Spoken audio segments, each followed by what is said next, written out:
অনেকে ভীত সন্ত্রস্ত। বাংলাদেশ জামাত ইসলামী ক্ষমতায় গেলে মা বোনদের কি হবে, যারা বিভিন্ন ধর্মের মানুষ তাদের কি হবে? হ্যাঁ, আমরা আমাদের মাদেরকে মা হিসাবে দেখি। আমার পার্সোনাল অনুভূতি।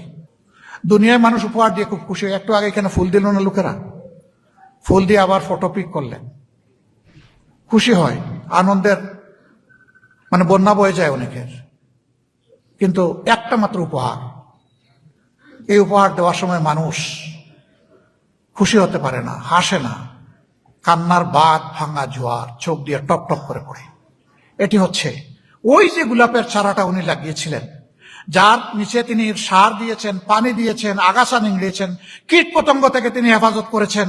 আজকে সেই গোলাপ গাছে ফুল ফুটেছে।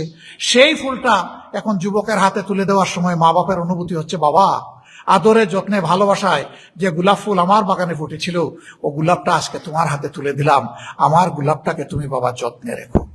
কি হবে আমার এই গোলাপ, যাকে আমি বুকে আগলে রেখেছিলাম, এখন নতুন একটা পরিবেশে যাচ্ছে, ওই পরিবেশের লোকেরা কি আমার এই গোলাপের মর্যাদা বুঝবে? কেমন থাকবে আমার মেয়েটা, আমার বোনটা?